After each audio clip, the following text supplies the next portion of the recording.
I'm really pleased to have the panel over here we've got here today. Just outstanding people all the way around. The far end, Scott McNamara from Oneida County, New York. Dan Satterberg from Seattle, a county prosecutor there. Daniel Medwed, professor at Northeastern University, was at the University of Utah Law School. I worked with him closely when we were doing innocence legislation in Utah, and an expert in wrongful convictions and how to prevent them. And of course, you've just heard the remarkable story of Kirk Bloodsworth. I want to start off by having Scott tell you a little bit about what he's done in his county. He doesn't have a large office, and yet he has established a conviction integrity unit. And Scott, I'd like you to talk about how that came about and how that's going. You got a dead mic there?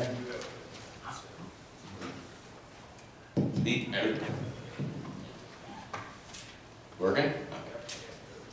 Okay. Before I do that, I just want to say to Kirk, I'm sorry for what happened to you. I believe we have the greatest system of criminal justice in the world, but it fails. And thank you for your service to our country.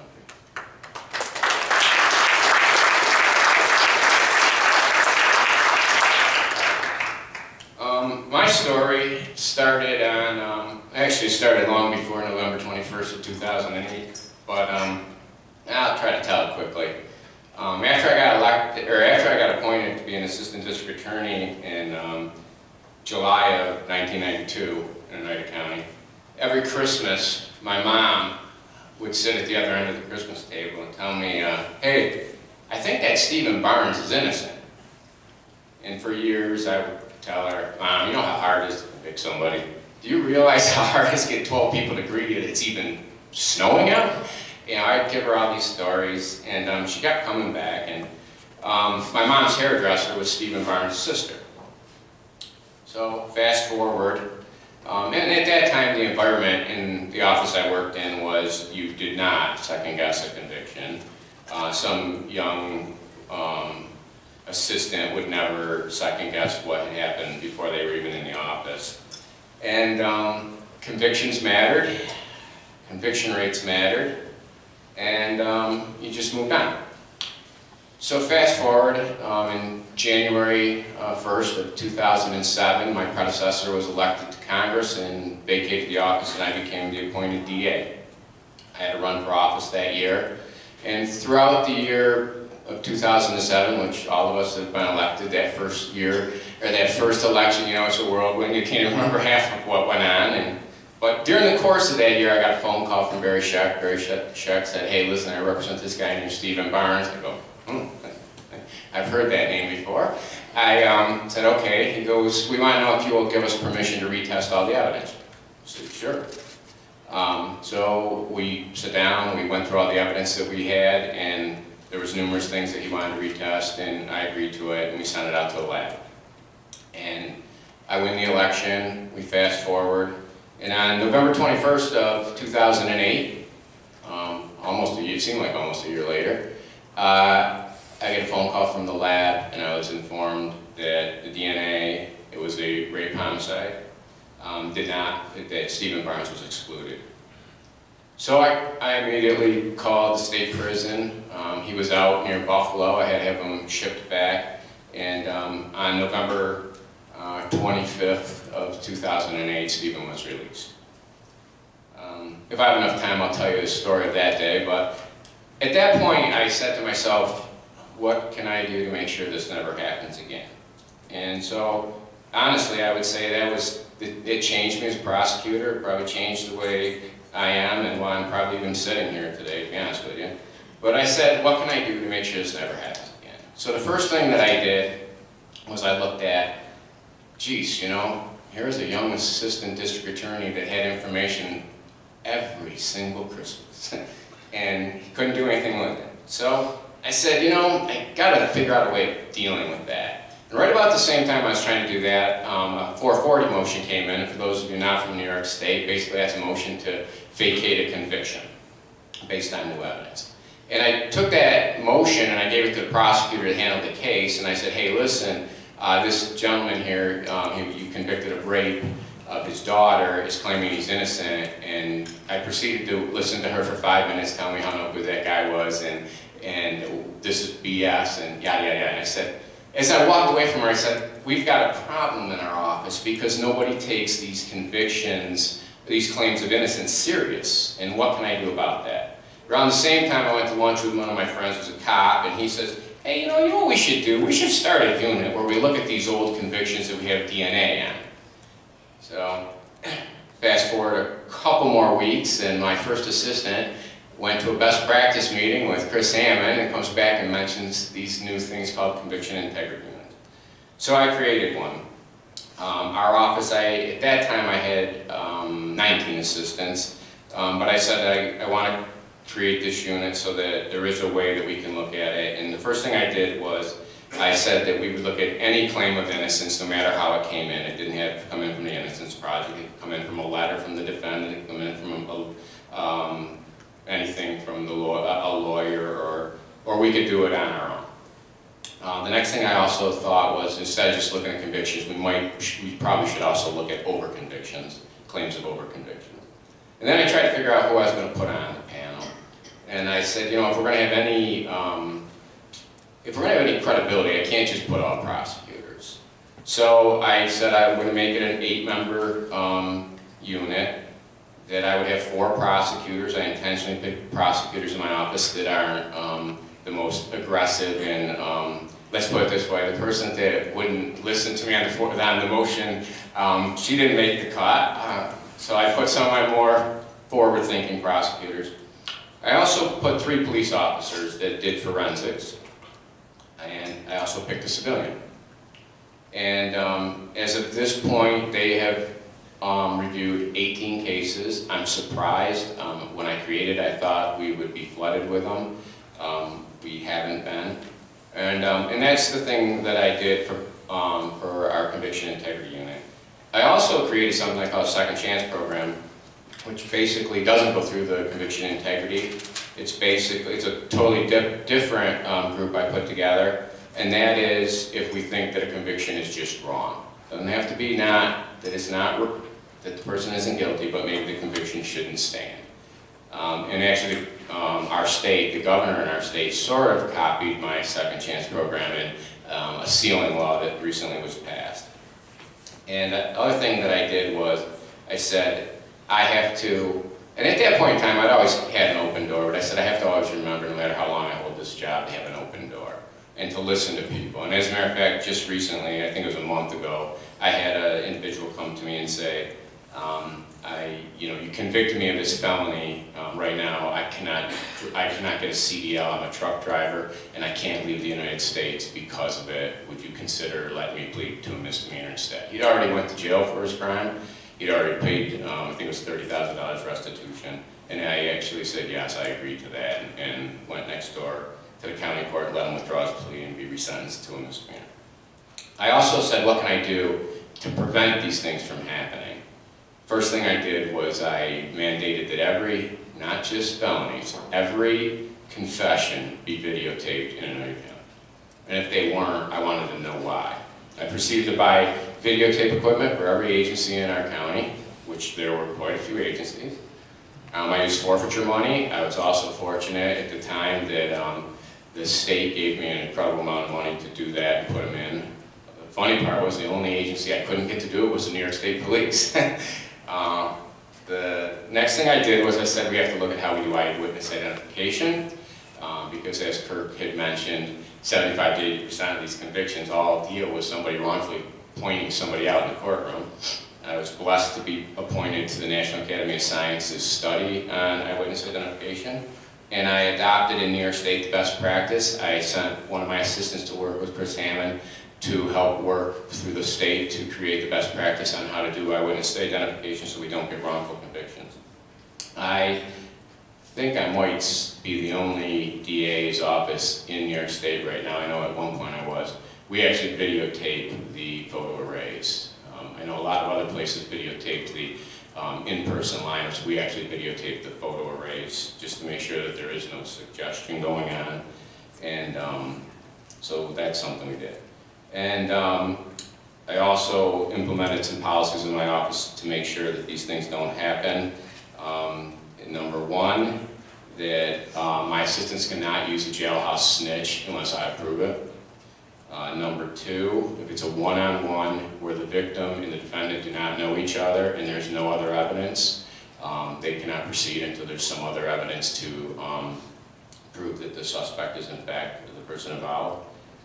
Before every jury trial, kind of what was talked about a little bit before, I have my assistants, they have to come before me, they have to explain their case to me, and obviously the same things. I look to make sure that we have a case. I mean, I want to make sure that the offer that they're making, I think, is fair. And more importantly, I think the thing I hope I did, besides all those things, is I want to change the environment in my office. So it's very common for me to tell my assistants, and I tell them often, I don't care what our conviction rate is. I do not care whether you've got somebody indicted, we're going to have to dismiss an indictment. All I care about is you do the right thing. So my assistants know that I don't even know what my conviction rate is, and my good friend Mike Green sends it to me all the time. I don't even look it up. I don't care, because I don't want my assistants worrying about, hey, you better take a plea to something here because we got to keep our conviction rate up. I just want them to do the right thing, and many times, and I don't know how many times that I've been the DA, and the most recent was a rape case just this year where my assistant came in and I said, I don't think this guy did it. We had no DNA, it was actually an attempted rape, we don't have any DNA, and he proceeded to explain the whole case to me, and I said, we gotta go back and reinvestigate this thing.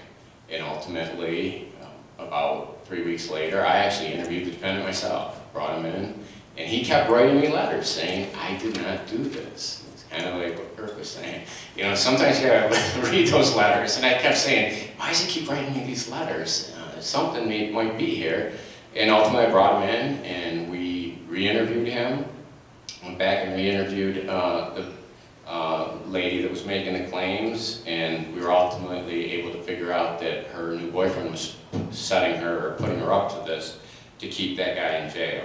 So we do it, it does make a difference, and I'd recommend that you all look at those things, because we can prevent these wrongful convictions as much as we can address them after they're done. Thanks. Thank you, Scott.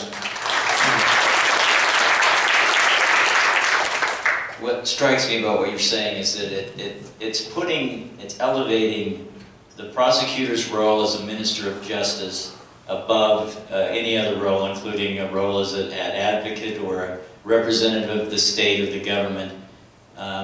Really, the highest calling we have is to be ministers of justice.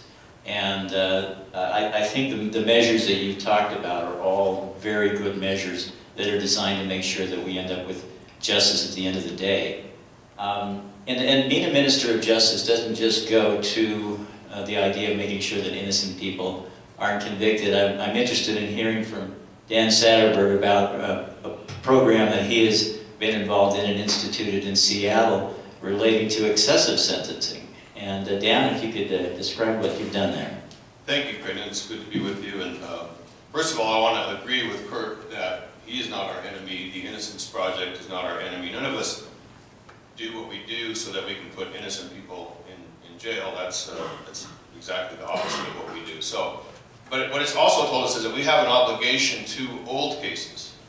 You know, we always like to go back and solve the cold case murders. I've had a cold case murder squad for a few years, and we've got 20 people who thought they got away with murder, but with DNA we were able to catch up to them and knock on their door, and it was the right person. But our obligation is both ways, to go back and look at the old cases that have gone through our system. So I've been part of the King County Prosecutor's Office for 33 years. I was also elected in 2007 to follow my boss, who had died of a heart attack in our office. And one of the first things that I did was to order a review of our 3 strikes case. Washington State was one of the first states in the Union to have a 3 strikes and you're outlaw, and it came out of a citizens initiative in 1993. That was, if you look at crime graphs, that was like the peak of violent crime in the last half a century, 1993. And so as a response, a citizens initiative of 3 strikes, you're going to get life without possibility of release.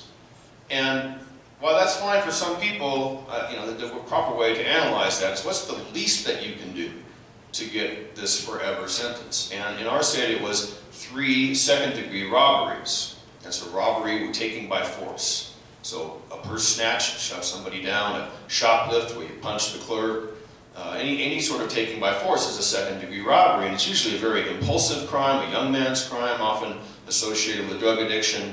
And we had in 1994, when this law went into effect, it didn't take long for men to start popping up on our radar as eligible for 3 strikes because they had 2 prior robbery in the second degrees. And so their next one all of a sudden earned them this life without possibility of release sentence. Now before 3 strikes, and I prosecuted cases since 1985, and before 3 strikes, the second degree robbery, or your third one, would earn you a sentence in our determinate sentencing scheme of 15 to 20 months. And after 3 strikes, it was forever. And it always occurred to me that there's some sweet spot between 15 months and forever where we could find justice.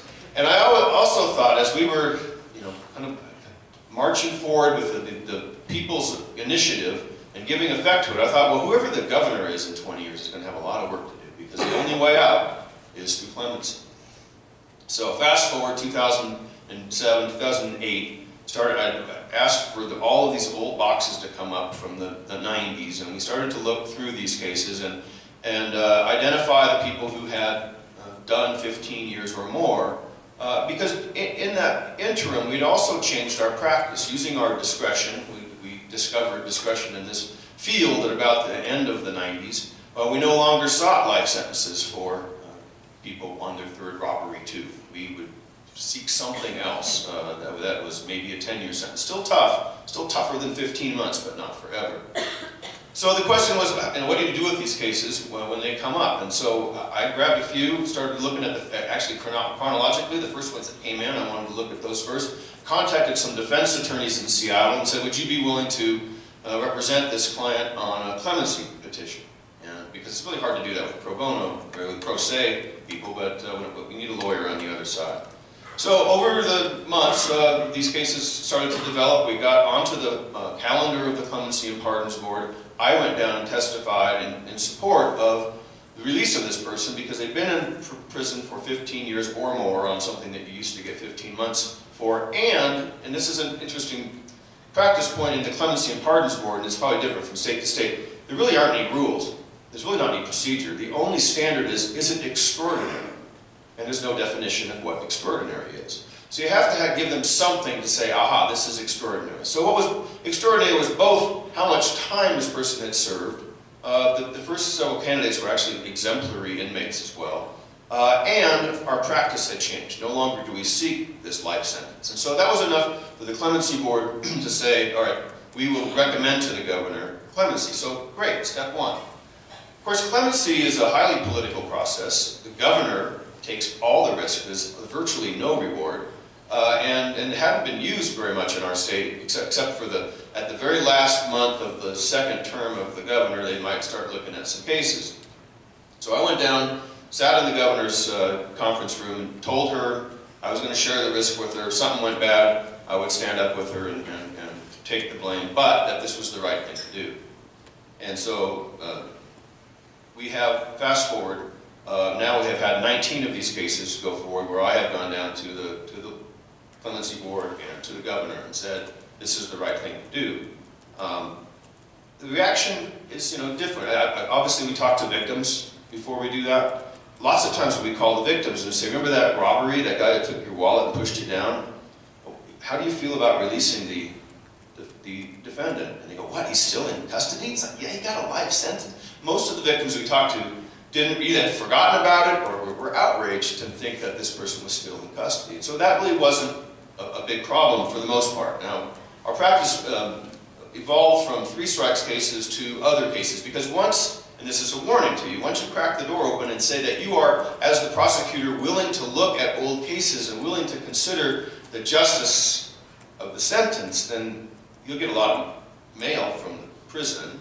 And you get people knocking on your door, and you get people wanting to look at your cases. So you have to be willing to look at all of them. And so one day I had a room full of ministers in my office who wanted me to look at this case of this young man who at age 18 had been given a life sentence for an aggravated murder where he was the accomplice.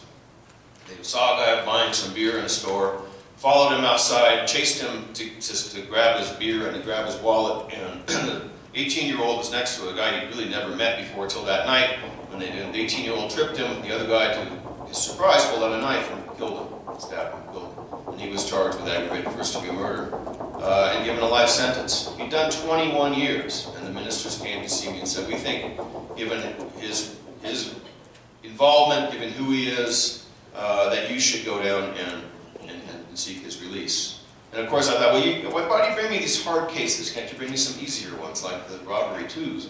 But I ended up looking at that. I looked at how the accomplice liability law had changed in our state, so that he would have had to prove, if there was a new trial, he'd have to prove that this young man shared the intent to commit the murder, not just the intent to commit the robbery. That was an extraordinary factor. We went down and again held the governor's hand, and she let this guy out. He's now the president of our local NAACP chapter in Seattle. So, the resistance that you get, though, is that there's this mantra that we all like to use, and it's used to sort of stiff-arm the second look movement, which is truth in sentencing. Hey, the judge gave out this sentence.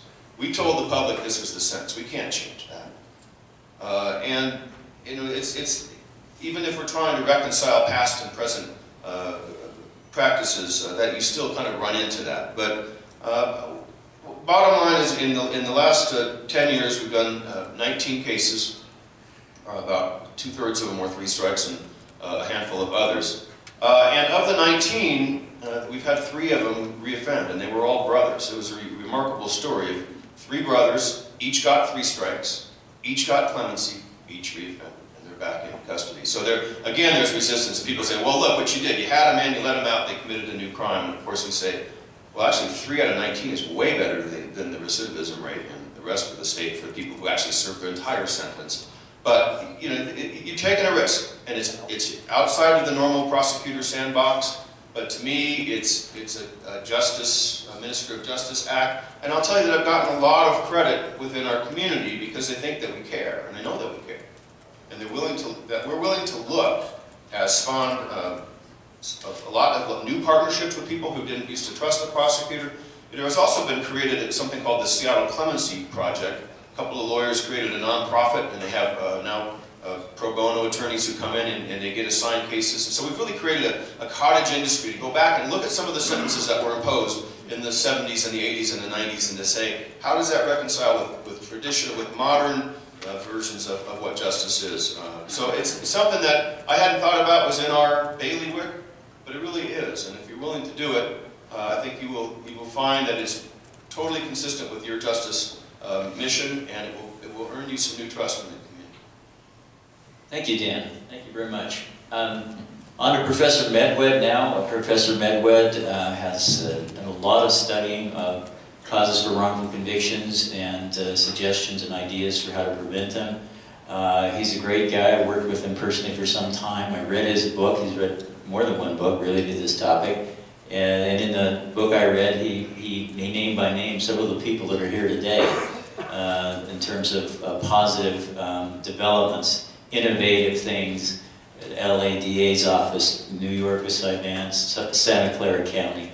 And so he is an advocate for reforms arising from the prosecution community rather than being imposed on it. And Dan, can you tell us what your thoughts are about what could be done to help prevent wrongful? Thank you, Creighton, and thank you for letting me in here. I do feel like Daniel in the Lion's Den. That's my name, Daniel. So it's a good thing you've already had lunch, so you don't eat me alive.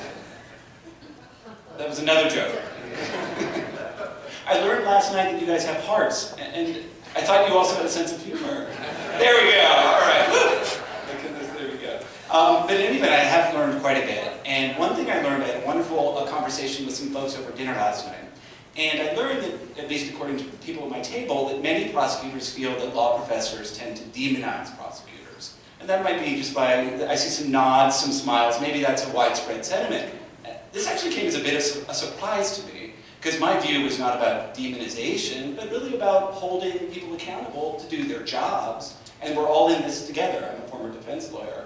So that was really a helpful tip. But it made me think in terms of today about the language of fault and how so many academics, and I'm part of this, I'm complicit in this, we kind of lapse into the language of fault when we talk about prosecutors. We don't talk about mistakes, we use the word misconduct, right? So what I'd like to talk about today is why my good prosecutors, and all of you, I think, are good prosecutors and good people who came into this not for the big bucks. The Sim, your office is really nice, so I don't know where you're getting your money from the county, but you're doing something right? You came in this to do justice. You guys came in this to do justice. And I think that talking about things in terms of fault provides a disservice basically on 3 levels. First of all, it ignores the reality that many of you are doing great things. Look at what Scott and Dan and so many others are doing. Second of all, it's completely counterproductive. Who wants to respond to people like me who are throwing mud at you? If we can be constructive and work together and develop reforms from within, I think that's the best way to move forward. And so let's talk about that. Why might good people make bad decisions? And think about it from your perspectives. You are under tremendous practical, political, and psychological pressures. The practical pressures are obvious. You're overworked, you're underpaid. Nothing you do pleases everyone. Victims might be unhappy with you, the county commissioner might be unhappy with you, the police department's unhappy with you. I mean, defense lawyers, we're always happy with you, but aside from us, right? So you can't please anyone. You have tremendous practical pressure to process cases, process them quickly. You can't pay your assistants anything. You can't pay your investigators anything. That puts a lot of pressure to push cases through the system as quickly as possible, okay? You have political pressure that's equally important to be tough on crime. And any form of weakness might be politically disadvantageous. And weakness sometimes is seen in the form of being soft on criminals and being amenable to wrongful convictions. Regrettably, that might occasionally happen in your jurisdiction, okay? The psychological pressures, though, are the ones I really want to focus on. Because if we're going to implement changes from within and create a system that could prevent wrongful convictions and correct them down the road when they happen, let's think about some of these unconscious pressures and biases that we might have. I have them all, right? So the first one I'd like to talk about is the idea of confirmation bias. Once you develop a theory about something, it's very, very hard to get you to deviate from that. And you tend to view any countervailing evidence through the lens of that thesis or hypothesis, and you diminish it. So, my 11-year-old daughter, I have 2 daughters. I think my 11-year-old daughter is the best dancer in her company. She loves to dance. I'm completely objective, of course. She is the best dancer. And I find it perplexing and vexing and upsetting that she's never put in the front row for any recital. So clearly the leader of the dance company has wrongfully convicted my daughter, has done something wrong. Yeah, she stumbled because that other kid knocked into her, okay? Or, yeah, okay, her bun wasn't tied in right because her dad doesn't know how to do it. Okay, but tunnel vision. Everything bad that happens that suggests that maybe she isn't the best dancer, I undercut it. Anything that suggests that she is the best dancer, I overvalue. How does that translate to you and to your work? You get the arrest file from the police. It's often structured in such a way to emphasize the evidence, the inculpatory evidence. Maybe there isn't even the exculpatory evidence in there. I bet some of you have had that experience. You won't admit it, I know, but maybe your police haven't given you everything initially. And you develop a theory of guilt, a reasonable theory of guilt based on what you have reviewed. And then later, maybe that theory is translated into a charging decision. And let's say later you get some information that suggests the case isn't so strong. Well, at that point, you have such a theory of guilt that it may be natural to view this exculpatory evidence in a light that suggests it's not that significant. In other words, a weak case may be perceived as a problem of proof, not as actual innocence. And if you view a case as a problem of proof and not one of innocence, what are the collateral consequences of that? It might lead to offering a very nice plea deal in a weak case. And you're not doing it because you think it's an innocent person who needs to be seduced. That doesn't happen. You're doing it because you think there's a guilty person, but there's a problem of proof. Maybe witnesses are scared to come forward. Maybe the police haven't done their job. Some of the cases, there haven't been that many of plea cases that have led to exonerations, often involve that situation. Very, very, very generous plea offers that defendants took. Okay? So then what happened after there's a conviction? Something known, it's sort of an offshoot of the confirmation bias can take root. It's often called the status quo bias. You have a decision that has been validated by an external actor, the judge who's done the plea allocution, or the jury that's rendered the guilty verdict, and it becomes even harder to get you to depart from it. But then let's say years later, as has happened to some of you, and it must be a horrible thing to happen, is that years after the conviction, you hear about newly discovered evidence that points to innocence. At that point, you're in a tremendously difficult position psychologically. It's known to some extent as the aversion to cognitive dissonance. In order for all of us to survive in this world, to wake up every morning and go to our job, we tend to craft a positive view of what we do. We have to do it, or else we wouldn't show up, right? We all do this. It's why 99% of people think they're of above average intelligence. It's sort of a joke. I don't know if the data suggests that. It's impossible, but do you want to be the one who looks in the mirror and says, I'm of below average intelligence? Do you want to be the one who looks in the mirror and says, I convicted an innocent person? Or the people in my office did? No. It doesn't mean you're turning a blind eye to evidence of innocence. It means that cognitively, psychologically, it's very difficult to look at it with objectivity and equanimity. Okay? So what can we do about this? And I don't want to spend too much time here on this, but what can we do about it? There were several systems that we could set up to make it easier to thwart some of these unconscious biases. Okay? Let me just focus on two of them before we open things up. The first relates to review committee structures. Now, how many of you have charging units? I bet almost everyone has some type of charging unit in their office that reviews cases. For those offices that have charging review units, I would imagine that they relate to maybe topics, homicide cases or sex offenses, or maybe to just serious felonies, right? Well, one thing that my research suggests, and other people's research suggests, is maybe have review units that focus not on the topic, the type of crime, or the severity of the crime, but the underlying pieces of evidence that are in the crime. So Kirk aptly mentioned eyewitness misidentification as the biggest factor in wrongful convictions. So some offices, I know at one point Nassau County in New York did this, I don't know if they do that anymore, set up a single eyewitness review unit and reviewed every case, felony, misdemeanor, that was predicated on a single eyewitness. Didn't help you multiple, but in a lot of cases, a single eyewitness can lead to a wrongful conviction. Okay? That's one suggestion. Another suggestion, jailhouse informants. Informants appear as a factor in about 15% of wrongful convictions. The LA County Prosecutor's Office at one point set up a jailhouse informant review board. And every time a line prosecutor wanted to introduce evidence from a jailhouse informant, that person had to go through the board. And the office had its own corroboration requirement. They wouldn't let the informant go forward unless there was some independent corroboration. Only a few states require corroboration for informants at the moment. Okay? Also, conviction integrity units. Scott mentioned his. Right now, or as of 2017, and I want to applaud you for this, collectively, as of 2017, there were 33 conviction integrity units in prosecutors' offices across the land. That's more than double the number since 2013. From 2003 to 2017, there have been 269 documented prosecutor-assisted conviction integrity unit-generated exonerations. 80% of them, more than 80% of them, since 2014. You guys have stepped up. You're setting up these conviction integrity units. And I was really happy to hear about the structure of Scott's, the idea of getting outsiders to somehow be involved in the process. Because if you're going to have these committees, try to get people involved in the committees who are maybe outside your organization or have no sort of a dog in the fight. They have no skin in the game. I'll come up with another cliche if I can think of one, right? Who aren't vested in this particular case. Okay, so that's the first thing, review committees, conviction integrity units. The second, how many of you have read the book, The Checklist Manifesto? It's a great book by Atul Gawande. And one of the things from that book that has always stuck with me, I actually will confess, I haven't read the book, so I haven't read it. But I've heard a lot of people talk about it. So this is triple hearsay, okay?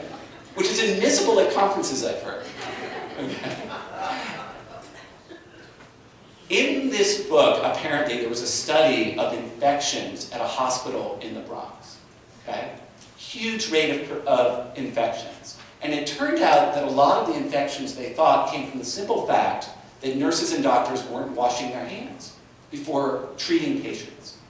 Even though they knew they were supposed to and they'd been trained to do it, they just weren't doing it. They'd walk into a room, they were stressed, they were busy, they wouldn't wash their hands. So this hospital just put a little checklist.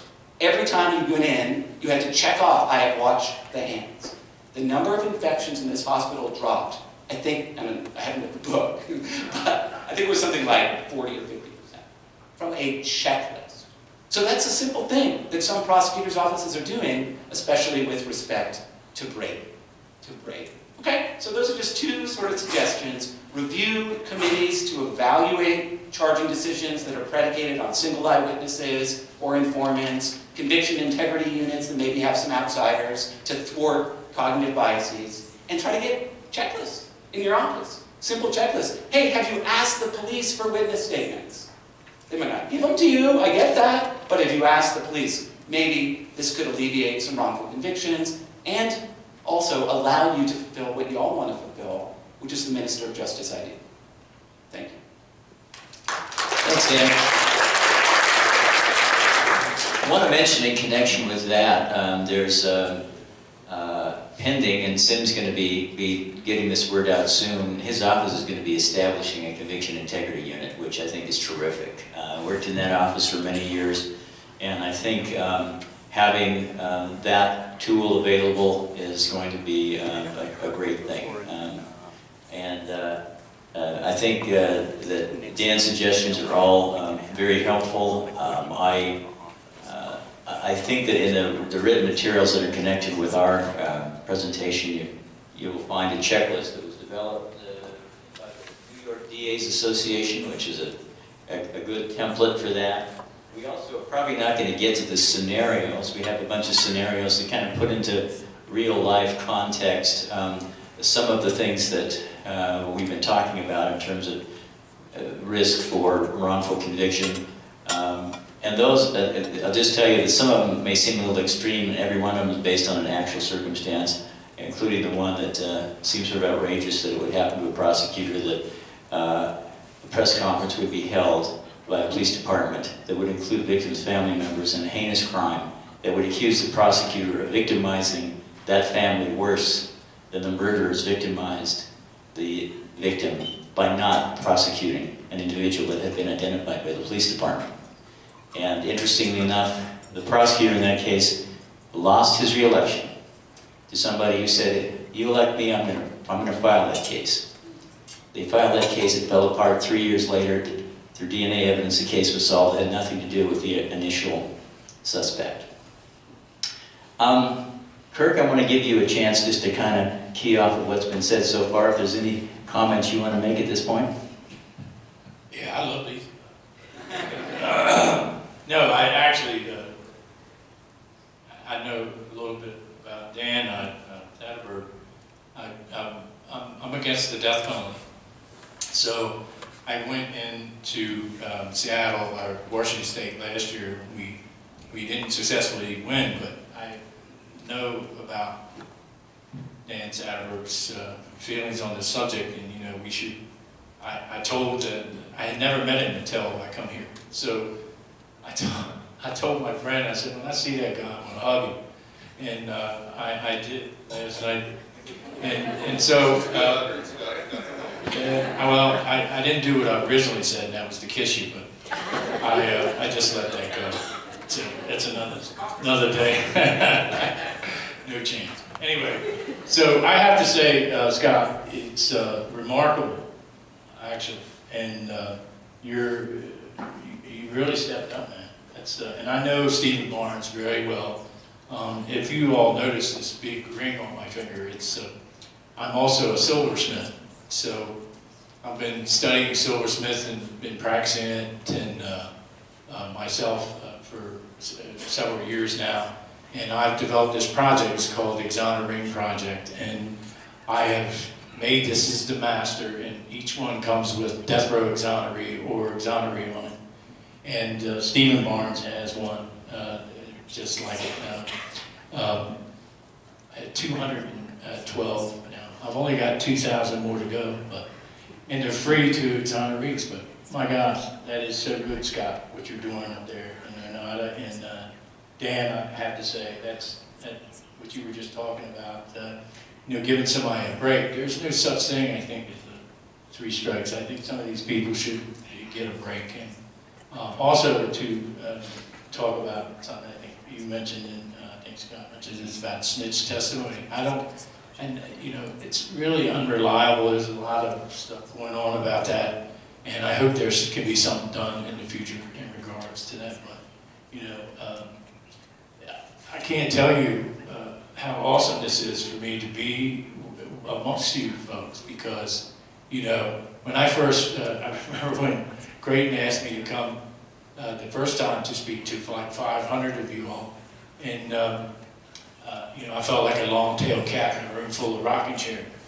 You know, it just never dawned on me that I would ever be talking to you guys. And you know, it really made. I was talking to Mike a while ago. It's not.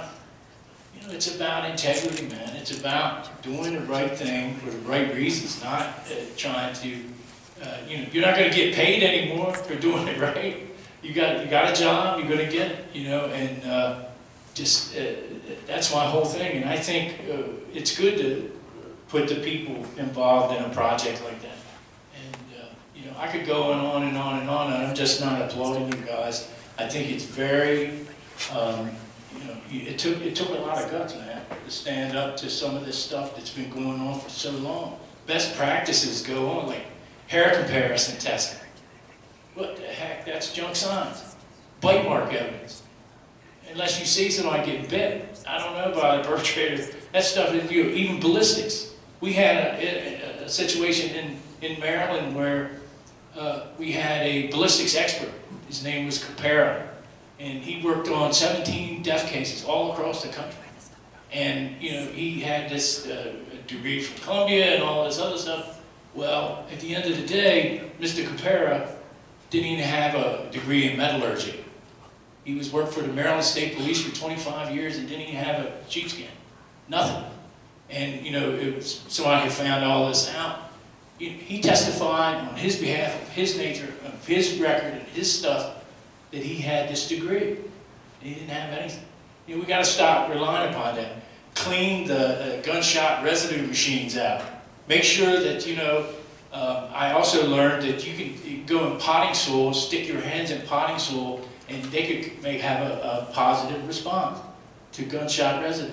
There's so many things we have to pay attention to today. Ballistics, you know, this bullet did not come from this box of bullets. We can't say that. You know, even fingerprint evidence now, some of it you have to really be careful. And I gotta say, and I applaud you all for even you. You're a good guy. But thank you all for doing this, and really, you guys, thank you so much Hey, for Kirk, having me here. Kirk, what do you think would have made the biggest difference in your case? One thing in particular, and I didn't have enough time, was the serology report in my case. My lawyer, the one that ran the wall, he never wanted to submit the serology report into evidence. The prosecution didn't. They said it was too convoluted. Well, the problem was Dawn's blood type was either A or AB. The perpetrator was also in there, and that was either B or A, and I can't remember which one off the top of my head. And the problem with all that is my blood is O positive. So I don't know how that would matter, but couldn't we went to a serologist somewhere? John Hopkins is right up the road, you know, and talked about it. The other thing was the police report about the other suspect. Kimberly Shea Ruffner was let go 2 weeks before Dawn Hamilton's murder for 2 attempted rapes of 2 other little girls a year prior. The girls never testified against him. The judge had to let him loose. And a police report came in 8 days about him. If somebody would have said, hey, why don't we go talk to this guy in Baltimore City about this Ruffner character, we might not even be talking to each other. I just think there's little things like that that's going to make a big difference in somebody's life. You know, there's another thing that struck me, and I remember you telling us this in an earlier conference, that at some point, after they'd interrogated you, they were going to take you out to the police car, and they said, well, do you want to have a, you know, a coat over your head or something so people can't, you know. And he's thinking, I'm an innocent guy. I had nothing to do. I have nothing nothing to hide. I'm not going to put a thing over my head. But guess what that meant? Those witnesses that watch TV, who do they see before they have a chance to go pick him out of the lineup? If he'd have been a guilty guy, you know, he might have been wily and gone, hey, yeah, cover me up. I don't want anybody to see me. But he's an innocent guy. That actually contributes to his own conviction. The fact that he was innocent and that he said, I got nothing to hide. And you may have that in other cases where somebody comes in, they're willing to talk to the police for a long time because they are innocent. And the police will sometimes talk to them and talk to them and talk to them, particularly back in the era, and I hope we're past it, of no recording of these things, which used to absolutely drive me crazy. When it was like there was this pushback. I mean, every other piece of evidence in cases, you know, there's a little teeny spot on a counter, we're going to take it with a microscope. But for confessions, we're just going to rely on our notes and rely on our memories.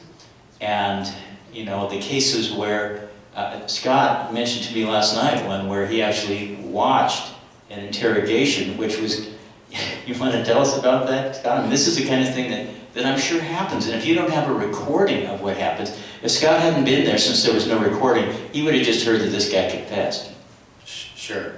That's one of the reasons why I started videotaping confessions. I was watching a video, or I was watching an interrogation of a guy that was a homicide of a gentleman that had just left the Legion and disappeared, and he was missing for about a month. And the state police brought in one of their main interrogators from the Rochester area, and so I was watching through the mirror, and this went on for a long time. So finally, the guy that he was interrogating, who ultimately was convicted, but he says, yeah, sure, whatever. That's what you want me to say, I'll say it. Just whatever I need to do to go home. And so the police officer left the room, and the room I was in, I started hearing all this ruckus going on outside. What the heck's going on? So I went out there, and they're all pulling up their chairs, and I go, what's going on? I go, oh, he just confessed. It's like, what? I go, he did what? He just confessed. I go, I don't know, I was watching, I see a confession. He goes, hey, he said he did it. I go, he said, sure, if that's what you want me to say, I'll say it. I did it. I was like, so fortunately we didn't use that confession. But while I got the mic, I want to finish a little story about Stephen Barnes. If you can imagine, our courtroom was about the size, our main courtroom was about the size of half of this room. So if you imagine this side of the room being our courtroom. On the day Stephen was released, Barry Scheck was there, big media, you know, national media and all that stuff, and I was going to go back to my office. So Barry comes over and goes, oh, you stay, and just in case media has any questions, I say, yeah, sure. So I kind of went, and if the media was all in the middle of the room, I was standing in the back corner of the room.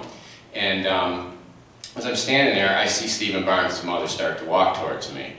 And instantly I was like, oh boy, oh well. So I looked at her, and she comes up and she goes, hi, Mr. McNamara. She goes, I'm Sylvia Barnes. I said, you can call me Scott. And she says, I just want to know, can I ask you a question? I said, sure. She says, do you remember Steve? And I looked at her and I go, no, Mrs. Barnes, I wasn't in the DA's office back then. I go, to be honest with you, I hadn't went to law school. And she goes, no, you remember when you were a little boy? And I said, huh. And before I finish the story, how many people here have read the book, 5 People I Met in Heaven? You Meet in Heaven. Read it. As a prosecutor, once you read it, I really think. So I said, no, should I? And she goes, don't you remember? You went tobogganing with him one time. And I was like, what? And then she proceeded to tell me her friend, whose name was Adele, she goes, oh, my friend Adele, she used to live by you guys, and one time you and Steve went tobogganing. And I was like, oh my God. And I looked at her and I said, I do remember that.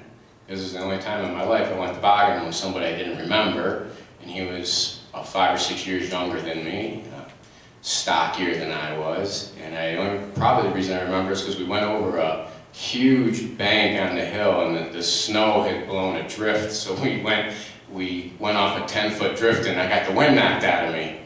But you know, it's weird how life is, because I never would have imagined, you know, that those two things were connected. But sometimes you just don't know that the person you're helping might have been the little boy you were tobogganing with 45 years ago. So that's the rest of my speech. Pretty interesting. I want to conclude with just one, and then really we could, this is a whole conference in itself. When we were planning this, we talked about you could have a whole conference easily over this, so this is just a little bit of it. We didn't even have time to get into the scenarios, but I want to mention one personal experience that was pretty powerful to me on this mistaken identification thing. I've been working, the DA's office and AG's office for years, and I kept having people come up to me saying, I saw you playing music the other day, some place or another, and I'd say, well, I do play music, but no, I was in Park City last Saturday night. And I had some judges come up to me as I was walking by, hey, I saw you, that's weird. Then I had a guy I had worked with for 10 years, whose office was straight across from mine, who was an investigator in office, leave me a voicemail saying, I'm proud to know you, I saw you playing with the symphony orchestra last night. You were playing the guitar. And my wife and I both looked through the binoculars and we both saw it was you. So I called the symphony, I said, who the heck was playing the guitar last night? And they said, oh, it was a professor up at the University of Utah, music professor named Tully Cathy. And so I get on the internet and I find this picture of him, and he does, he looks a lot like me. And when I used to do the trainings, I would put up side by side. I'd start off saying, who is this man and why should I care? And initially everybody thought it was me, and they thought, what is it? And then I'd put side by side, in the same pose, holding a guitar, me, and I say, this is Tully Cathy, professional musician and professor of music. This is Craig Horton, assistant attorney general and amateur musician. I sure hope Tully behaves himself. Anyway, I want to thank our panelists. This has been terrific, and thank you so much for having us as be part of this conference.